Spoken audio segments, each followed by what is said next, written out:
Let's talk a little bit more about this latest earnings data point from Lowe's and the overall picture of the consumer that's emerging. Joining us for that is Michael Zakkour. He is the 5 New Digital founder, also the author of The New Retail. Michael, what do you think? You heard what Melissa just said about this. Is this an issue that you think is just for the big ticket items, or is this something where this fatigue is going to be settling in for lower price items too?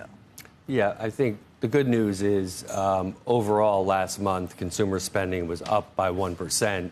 And even when we take out gas and cars, it was still up by 0.4%. Also, consumer sentiment was up month over month. That said, Home Depot and Lowe's, if we're looking at winners and losers in the current environment, they're definitely on the losing side at the moment. People just aren't investing in discretionary big ticket items. They're not spending as much on big TVs or home projects.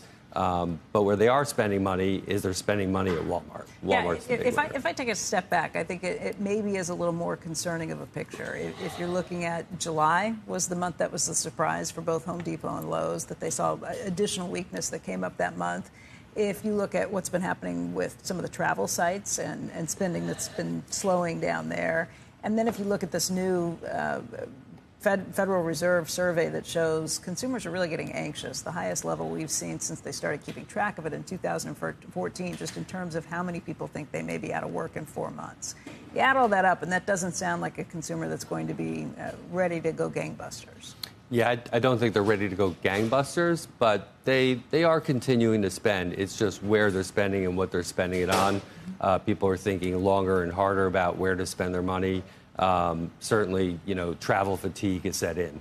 A recent survey showed that 38% of 4,000 Americans polled said they can't afford to go on a summer vacation. So it's going to be interesting to see how that plays out with the holiday season coming up. You mentioned Walmart being a big winner. Is that because consumers have to go there for lower prices, or is Walmart doing some other stuff too? I think it's a mix of both. What we're seeing with Walmart is they have successfully transitioned to appealing to the higher income consumer. So we're seeing almost every income level shopping at Walmart.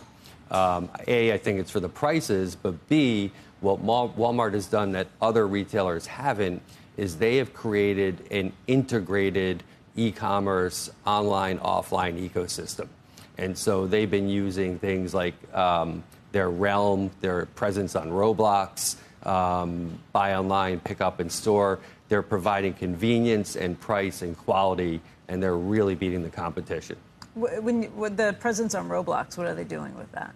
So they actually have a Walmart world in Roblox that is now shoppable, and it's actually quite fun, and they've done it very well.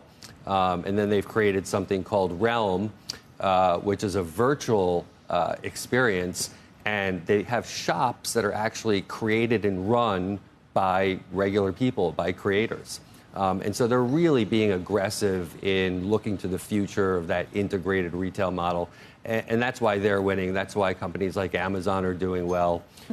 It's the companies that are providing an immersive, experiential environment for retail.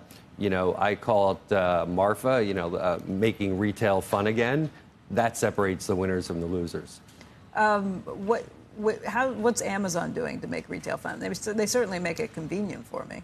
So the big news that was announced by Amazon last week is that they've inked a deal with Pinterest and TikTok Shop.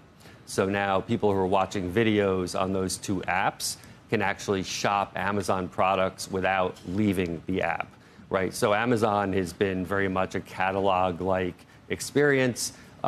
They see the future in immersive and in video commerce. They're also making big moves in AI, according to a report from Rethink Retail. Something on the order of 75% of retail executives expect to incorporate AI into the retail operations in the next 2 years.